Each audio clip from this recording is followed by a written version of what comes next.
do any of us get out of holding on to old hurts? You know, somebody did something to us a long time ago, and we replay it over and over and over in our minds, and what do we get out of it? What do you get out of it? You know, what it is particularly for any addict of any sort, it keeps us in that spiral of, you know, feeling bad about ourselves, you know, being mad at someone and all, and it's holding on to those old hurts and pain can be deadly for addicts, because the pain can be so great that what we do when we have pain, we get up into our brain, and our brain tells us, you don't have to feel that. You can go eat over it, you can go drink over it, you can go take a pill, you know. So for those of us, and not those of you that are dedicated to sobriety, to your sobriety, one of the things that we must look at is holding on to old grudges and old hurts and pains. Now, I will tell you, a lot of people, myself included, but a lot of people that we have treated have not had just your average, you know, hurt feelings, or, you know, we all get hurt, you know, for different things. And I will tell you, we don't discount those small things. I always tell the little story about Gary, you know, a client of mine that at the Serenity House that came to detox 36 times before he finally surrendered to come into the program. And he only did that because the board said he couldn't come to detox anymore. He's a prime example of how tender the heart of a child is. And it doesn't take a lot of abuse to affect a child. Now, a lot of abuse will definitely affect a child. But Gary's example is, you know, he wouldn't come into the program, wouldn't come in. And finally one day, you know, the board said, you're gonna have to go down there and talk to him, down to detox. We're not letting him come back. So I asked Gary, I said, well, what would keep you from going through the program? You have no job, you have no family, you don't have a dog, you don't have anything, you live on the streets. This is a free program, and you could actually stay here a year. What would keep you from coming into the program? And he hung his head and he said, well, I can't read or write. And I noticed when I walked through that study hall thing that they are reading out of that blue book and they write, and I can't read or write. And I said, that will not keep you from going through the program. I'll get some guys to help you. I'll get one to read, and you know, and then they can help you answer your questions. And so we went into the program. So one day I was walking, about 2-3 weeks into the program, I was walking through that study hall, and I noticed he had his book open and he was writing. I stopped and I said, Gary, you told me you couldn't read or write. He said, well, I can at about a 3rd grade level. I said, well, what happened in the 3rd grade? Long story short, he grew up in a very dysfunctional home, lots of kids, very little money, no clothes, went to school dirty, all of that. But he loved his 3rd grade teacher. He put her up on a pedestal, and she was extra nice to him. And teachers, there are good teachers out there, and she was one of them. She was extra nice to Gary. And so she handed out books for a book report, and they were to read the book, come back with the book report. He hid that book underneath his jacket so his sisters and brothers wouldn't take it away from him. Anyway, he prepared that report, anxiously wanted to do good for his teacher. So when she called for a volunteer that morning, he shot his hand up. He wanted to be first. And so when he got up there, it's one thing to volunteer from your seat, but when you get up there and you see 20, 30 kids staring back at you. He got up there and he got scared. And he normally never, he never stuttered. But he started stuttering around and stammering. He knew that book report, but he got scared. And the kids laughed, and it wasn't the kids laughing that bothered him. It was this teacher, this beloved teacher. She chuckled because she knew he didn't stutter, whatever reason. She laughed. And when he left that classroom that day, he never went back to school. Never went back to school. And his parents were so dysfunctional, they probably didn't even notice he wasn't going to school. But that went to the heart, that sensitive heart of a child. And, that sensitive heart was, already, came out of addictions, and he was, set up to find something to ease the pain, and alcohol and drugs did it. So that's an example of how, and he had held on to that all of his life. He drank over that school teacher. He drugged over that school teacher, because one thing, he thought she was making fun of him. So that's how tender the heart of a child is. And adults have tender hearts too. So what we have to look at is what did get into our hearts, your heart. What, got into your heart. And, abuse can be huge. It can be sexual abuse, physical abuse, emotional abuse, and it can be a one-day situation like it was with Gary. Of course, he had other forms of abuse, but that was what was tipped the iceberg. That was the tip of the iceberg when his beloved teacher said that. So we can carry those hurts and pains into our adult life. And if we have been, I'm going to talk mainly about the sexual abuse. If we've been at, or any form of childhood abuse, but sexual abuse really, really can damage a child. And they'll carry it all the way into adult life. So what becomes we start carrying that, and most children blame the abuse on themselves. Then they get grown and that sort of shifts, and then they start blaming whoever abused them, and that's where the blame belongs. But they will hold that grudge till hell freezes over. And for an addict, that is dangerous. Normies can be miserable all they want to, but they're not going to go drink or drug over it. They're just going to walk around miserable. But there is a solution, and that solution is about forgiveness. And like I said, forgiveness is not forgetting. When someone has been sexually abused, you're never going to completely forget it. It's embedded in the brain. You're not in the very cells of the body. You're not going to forget it, but you can work on it. And this is what I tell people: do your work, do your inner work, that deep. Well, look who that is, Colby.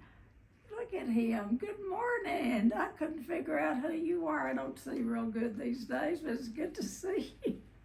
I kept thinking, now who is that? All righty, good to see all of you. But that hurt, that abuse goes into the very cells of our bodies and into our brain, and it's implanted there. And, in recovery, what is so essential is, we were reading, Misty was reading our meditation book to me a while ago, and it was my daily meditation was on step 8, where you make a list of people that we have harmed and get willing to make amends to them. And so sometimes the ones that bother us the most are the ones that harmed us.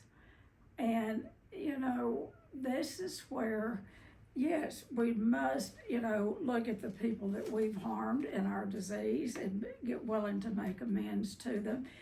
But also, if you're carrying around a burden from the past of something that someone has done to you, what you're letting them do is live rent-free in your head. Every day you're getting up and saying, okay, get up there, and you go through your day and things will remind you of that abuse.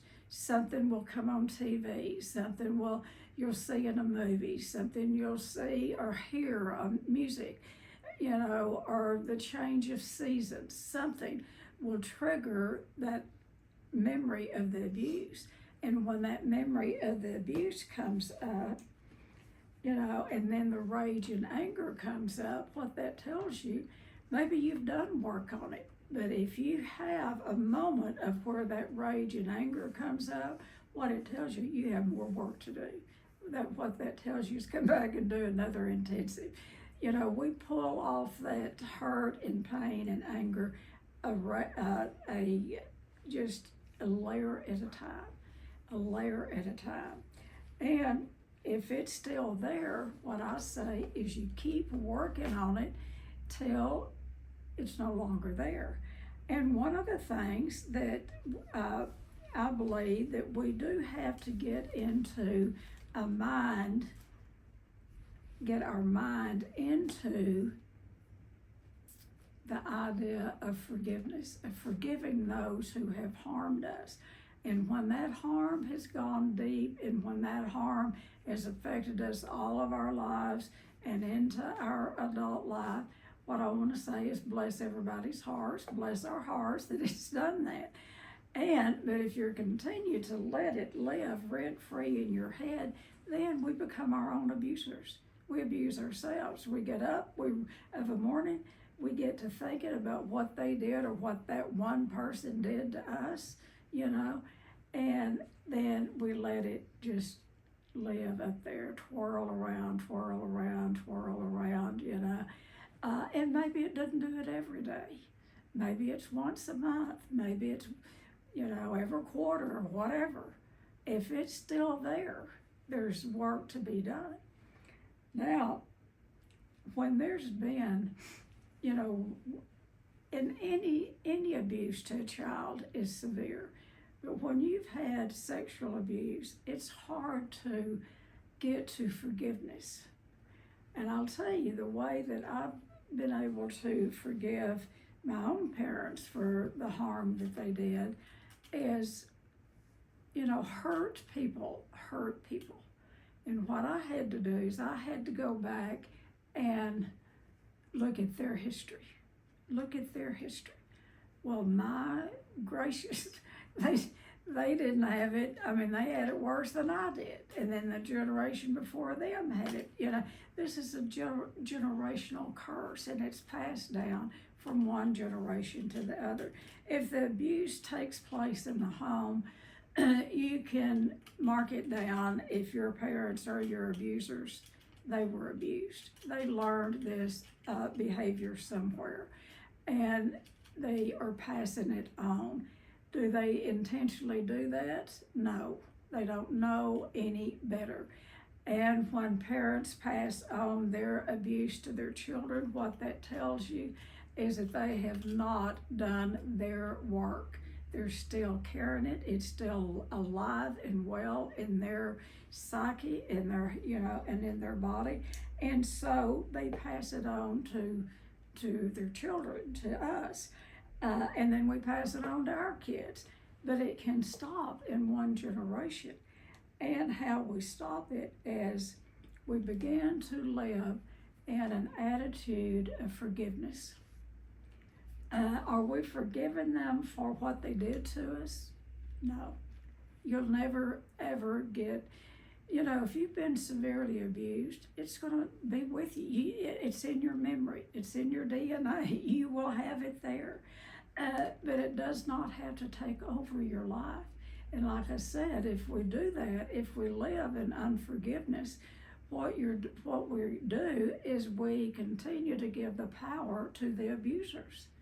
We're giving it to them, because we replay that over and over and over and over in our minds, what they did.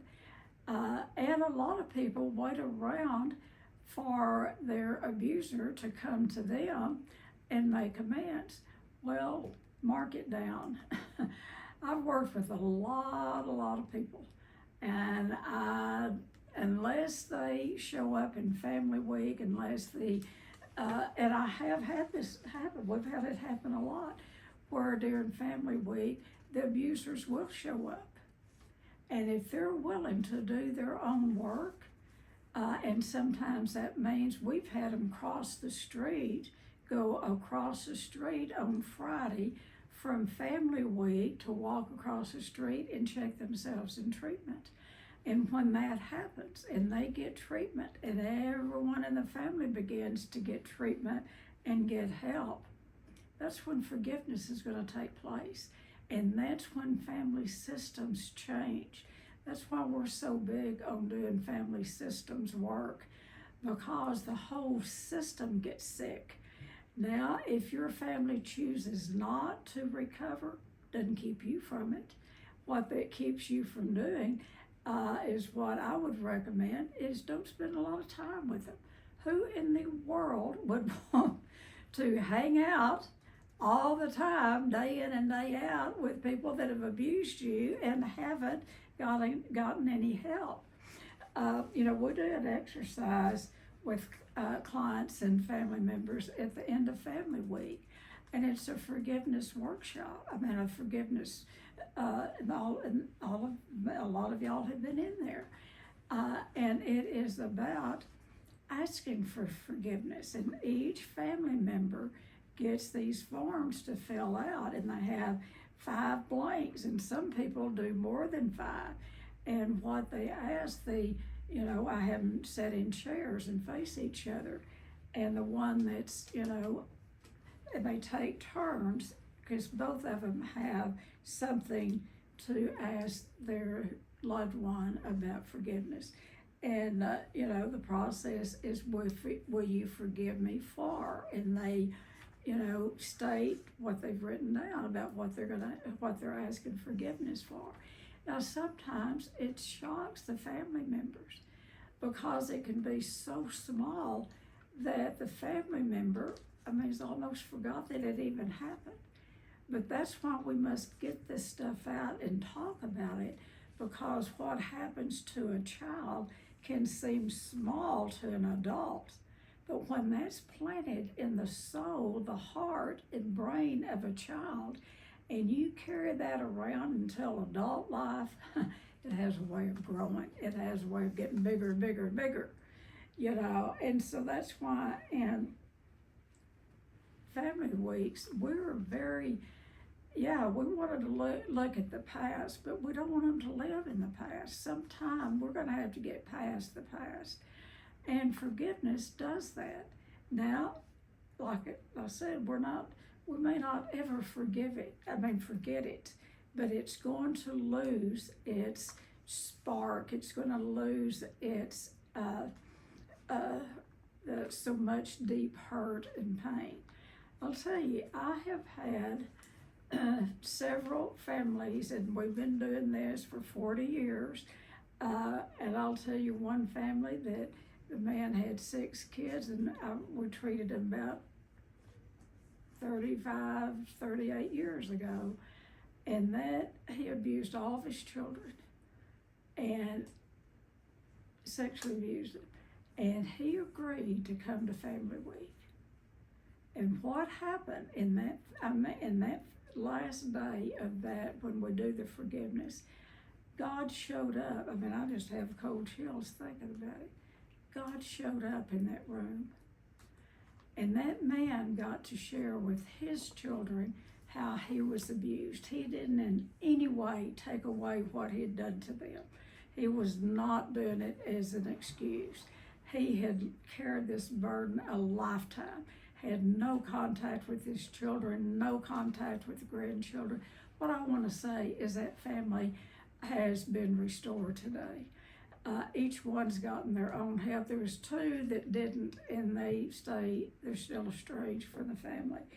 But the kind of work that we do helps people get well, and we're not the only ones that do it. We do it best, I think, so, in the intensive item. But anyway, people must do their own individual work and then come back and do the work as a family.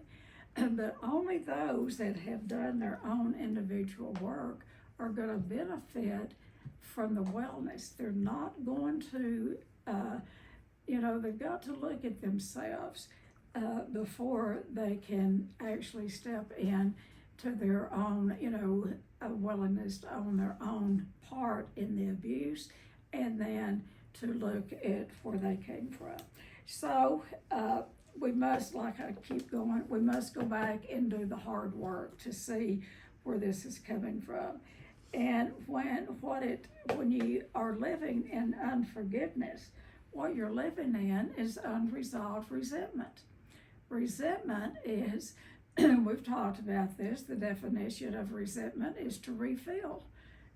Sent, S-E-N-T, is a Greek word that means fill. And so R-E, the prefix, means to repeat. And all of resentment is, which is huge, is we repeat the feeling over and over and over and over and over and over. We repeat the feeling how we were abused, and we do that, and then we keep replaying it over and over and over in our brains, like I said earlier, until we become our own abusers.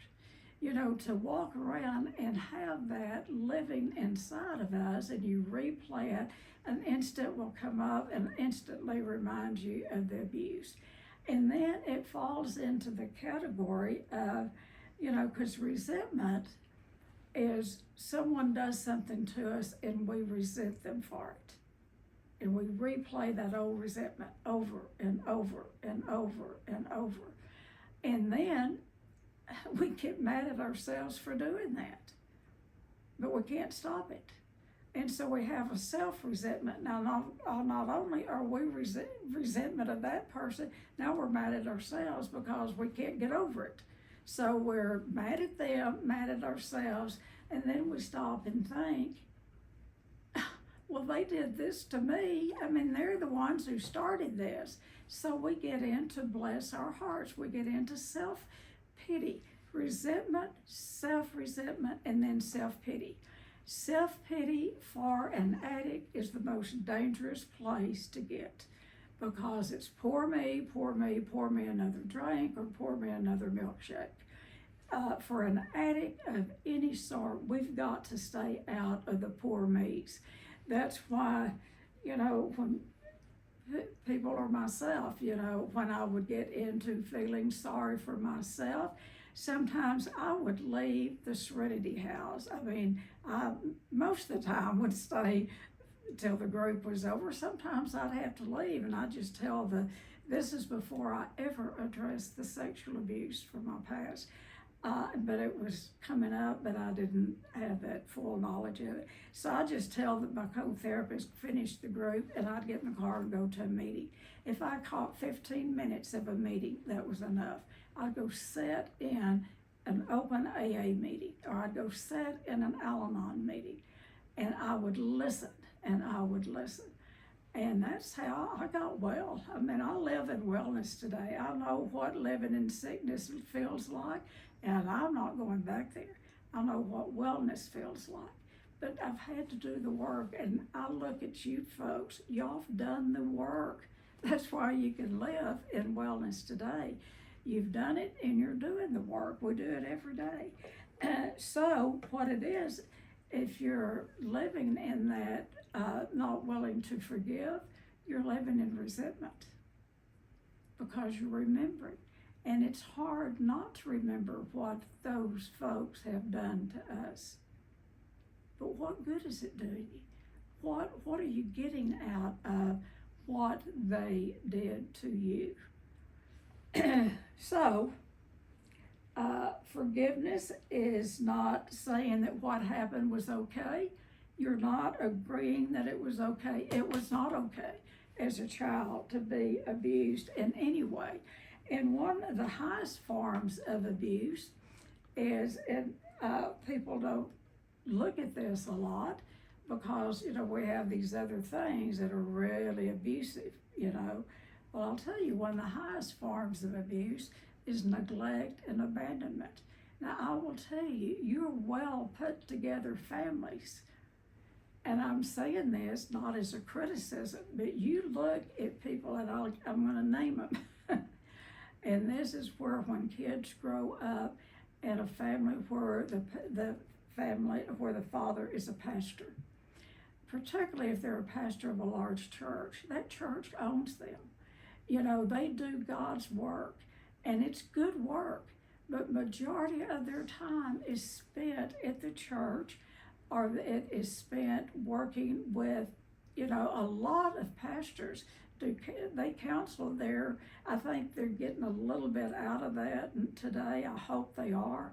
Large churches are even bringing on counselors to work with their church members, which that is much better than the pastor doing it, unless they are trained counselors. A lot of pastors have done more harm than good. And I'll tell you this because I've treated a lot of pastors and I've treated a lot of their kids. And a lot of pastors can do more. So I'm talking about the neglect. And pastors are wonderful people. They don't know that they're neglecting their families. They don't know that they're neglecting their kids. But guess what? They're not present. That's neglect. Let's say, and I've had this situation, let's say they're finally getting to go on a vacation. They've planned a vacation every summer and something always comes up. They're in the car. They're ready to go to Six Flags or wherever they're off to.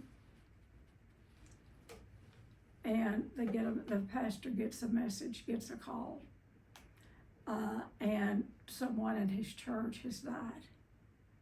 You think that he's going to, maybe it's a deacon in the church, it doesn't matter. Someone in their church has just passed away, a member of their church. Do you think he's going to fire that car up and go on that trip? You can bet your money that he's not going to. He's going to make amends to those kids. The wife may go ahead. Probably she won't go either because she plays a big role, in supporting her husband during those times of, when they have a member of the church pass away. So they get out of the car. They don't go on that vacation. Kids don't always understand that. They do not. And so they begin to carry that, and they get a resentment. And they get a resentment toward their parents. They get a resentment toward the church. And they swear if they ever get out of there that they'll never go walk inside the church door again. And maybe that, pastor or his wife, maybe one of them came out of alcoholism. So that gene is there, And before you know it, the pastor has an adult child that's an alcoholic, a drug addict. And they throw up their hands. How did this happen? I mean, I was a pastor. I was a good, so neglect. And it's hard to see and for parents that are dedicated, and it doesn't mean just pastors, doctors, children, a lot of times, experience a lot of neglect. Anytime where and my heart goes out to servicemen's families, servicemen and women. They give up their time, they give up their lives for us and I'm so sad over that war. Anyway, I won't get into that. But they are willing to give up their time and their lives for us, for our freedom. What about the kids? What about that 2-year-old? How do you explain to them, where dad is and he's not coming back? The kid doesn't know if dad's off drinking or off, fighting a war or in the courtroom or in a hospital operating room. The kid doesn't know it. All they know is they have an absent parent, and they start a resentment early on. Where's dad? Where's mom? So those resentments can be, can come, in a lot of different directions, and they can be set up in early life. So forgiveness is not saying what happened doesn't matter, is that it's okay. Forgiveness is not excusing abuse. Forgiveness is not reconciliation. I can't say that word. Forgiveness is not always getting back together. I'll say that. It's not. Sometimes people choose never to see their parents again, depending on the type of abuse and whether the parents get any help. This is a family disease. And if only one member of the family, like in mine, I'm the only one on both sides that ever got any help. And I had to really, in recovery, limit my time spent with my family. And it was sad. But invariably, my sister in particular would make so much fun of me for going to Al-Anon, make so much fun. Your husband's not an alcoholic. You just put that on everybody, was what she would say to me. And bless her heart, she died last year, and I think she died of a broken heart. She never found recovery, denied any abuse in our family, but anyway. So forgiveness is not always the family getting back together. Forgiveness is not trust. Unless your abuser is getting help themselves, you can't trust them today any more than you could when you were a kid. Don't think you can. Just because you're in recovery, don't think everybody is trustworthy. They're not. If they wasn't then, they're probably not now. So watch them with your children. Watch them with their grandchildren. Abuse can pass on from one generation to the next. Forgiveness is not allowing someone into your life without boundaries. Now, if there's been abuse and you want them back in your life or you want to be in their life, make it very clear that the only way that you will allow them around your children or that you will want to have a relationship with them in your adult life is if they get help. If they get help. I've seen some of the sickest families in the world get in recovery. It takes the whole system to do that. Everybody's got to be willing to do that. And if you're the only one in your family, you can love your family. I'm not saying disown them. I'm just saying pick your times to be around them and let it be short. Go visit, let it be short. See your family members, the sick ones, through the eyes of as you would any sick friend. See them as sick people. And you're not the healer. You do not have to go in and take care of them, but see them through the eyes of these are sick people. They harmed me then, and if they haven't gotten any help, they'll harm me again. And so don't be around people that have been your abusers if they haven't gotten help and unless they know how to set healthy boundaries. Boundaries are a two-way street. You can set boundaries till hell freezes over. And sick people are boundary violators. And you try to go into a family system where no one has gotten help they are boundary busters.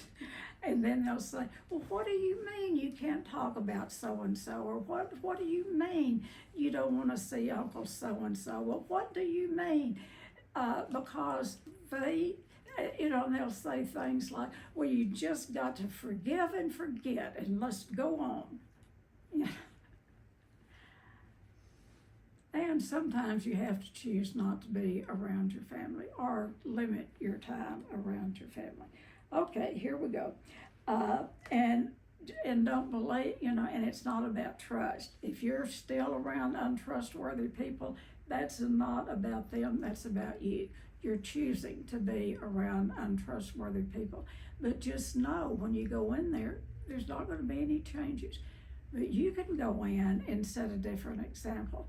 You can go in but make your time short. Don't spend a lot of time hanging out with them. Okay, forgiveness is not, we've already done that, allowing your people back in without boundaries. And what's beautiful is if everyone can get into recovery and learn to set healthy boundaries, and then the forgiveness can start, but forgiveness is an inside job. It's in here, and it's in them. It's in each person. They've got to come to that place of forgiveness for themselves. Forgiveness is letting go. It's letting go of the hurt and the pain. It doesn't mean it's forgetting. It's a difference. Can you hear it? The letting go is, I'm not going to let that control my life today. But the brain remembers, and it will never forget the abuse. But the amount of abuse that it has put on a person, you're in charge of that. You are, not your abuser. If you wait around for the abuser to get well and come back and say, I want to make my amends to you for abusing you, you'll probably die sick. I hate to tell you, they're probably not hanging out waiting to come to you, ask for your forgiveness, and that does happen. But what I would say is forgive from your heart, because that's where the forgiveness comes from. And I will tell you, and this is the belief, and I was going to look it up this morning in the Bible, but my phone went dead. My charger wasn't working, and my phone went dead. You know why it wasn't working? My housekeeper was here yesterday, and she accidentally unplugged it, so I thought my phone had completely died on me. But anyway, I was going to look up about forgiveness, what forgiveness says in the Bible. I know it says forgive 70 times 7. But there's a thought in my mind, really, I don't think as human beings that we have the power to forgive. But I think allowing God to live in us, I think God is the forgiver. The God in us is the forgiver. Otherwise, I think it's coming from our head, not our heart. Now, that's my interpretation. If you don't believe that, well, don't take it. But I think this is a God deal. And people ask, when I say that, well, where was God when he was abusing me? God allows things to happen. There's a book about it. Every day of your life, you can get up every morning and turn your will in life over to your abuser and be miserable the entire day, or you can choose forgiveness. You can do your own work and then choose forgiveness. And so what is the cost of unforgiveness? There's a price that we pay when we're not willing to forgive. What it steals from us, it steals our peace of mind. It steals our joy. Joy is the enthusiasm of God. It steals the joy from us. It steals our sleep. We can't sleep over it. It steals our relationships because we bring that in. If you live in unforgiveness to other, someone, and they, and you carry that hatred in your heart for them, it's going to show up in other relationships. It can't keep from it. And then emotional energy. It's going to drain your emotional energy. And the worst thing it's going to do is drain your spiritual growth. It keeps us tied to the very thing that we need to get free from. When we don't forgive, it keeps us tied to the very person, place, or thing that we need to forgive. I work with a lot of people, and when I was growing up, I was a fat kid, and I hated going to school because I knew every single solitary day, every single day, I would be made fun of. I don't know, fat kids, and I hope to God they don't do that today, but I wouldn't be surprised if kids aren't still making fun of the fat ones. But I hated to go to school because boys particularly love to say things about, fatty, 2x4, can't get through the kitchen door or whatever, I heard it all. And So what that does, I had to do a whole lot of work. We didn't call it bullying then. I never heard the word bullying until now. Kids get bullied at school. Do y'all know that?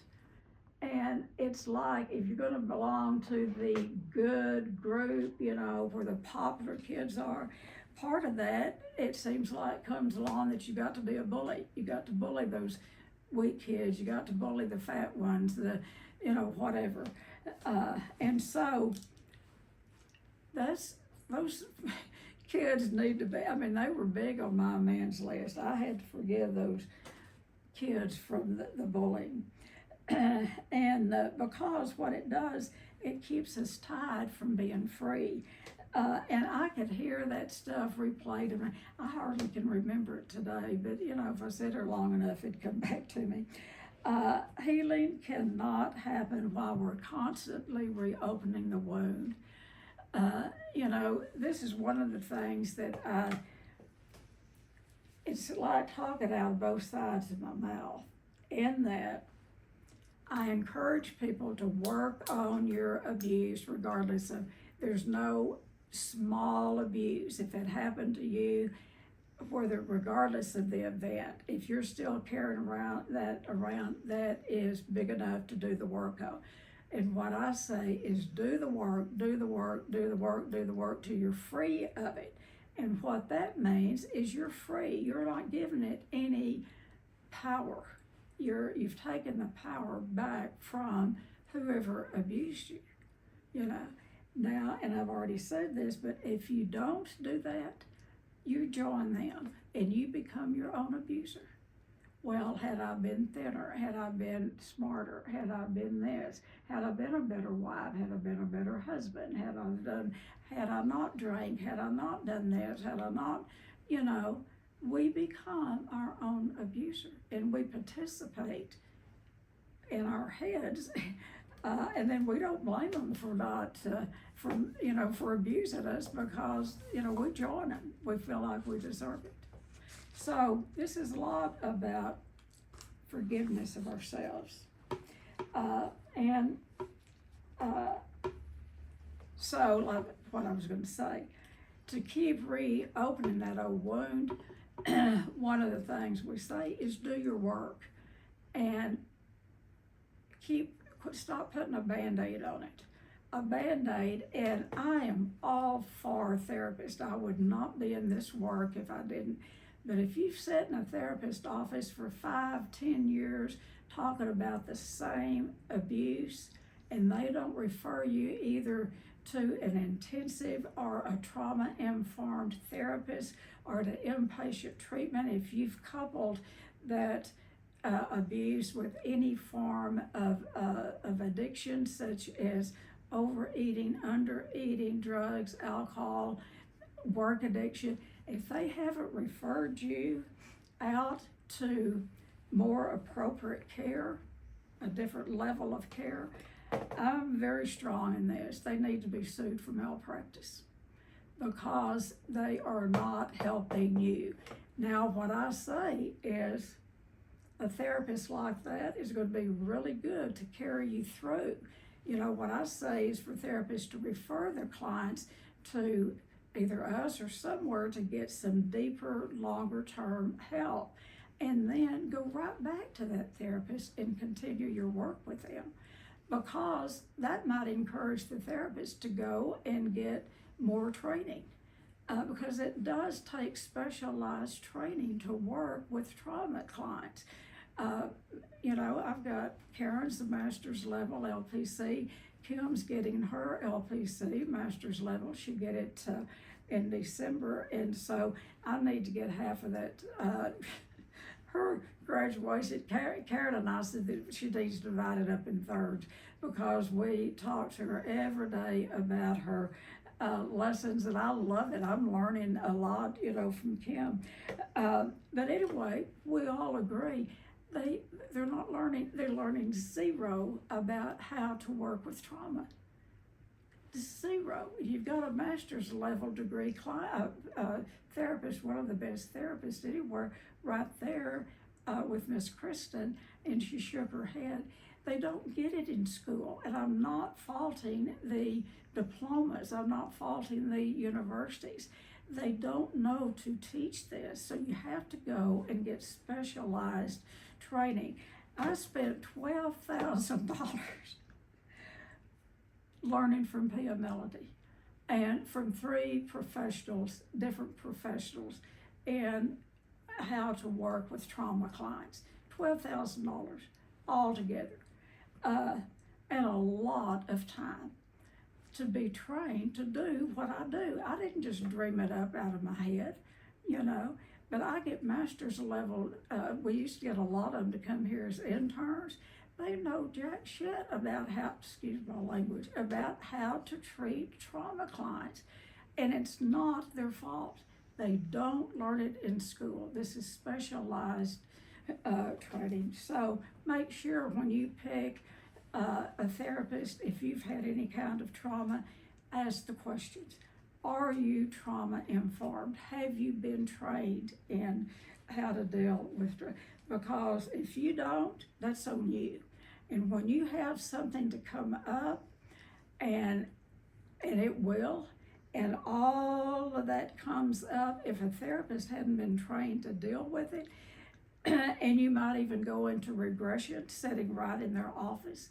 And if they're not trained to go with you into that, they can do more harm than good. So ask the questions. You're the consumer. Find out who you're going to work with. Okay, the big one here then is forgive yourself. If we don't forgive ourselves, sometimes the hardest one is to forgive ourselves.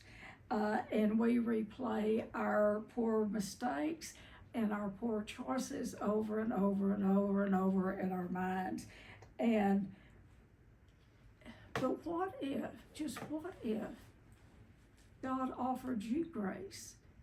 You know, grace is a gift from God, and He does not withhold it. He's not, He's not selective in who He gives it to. All you have to ask is, God, help me through this.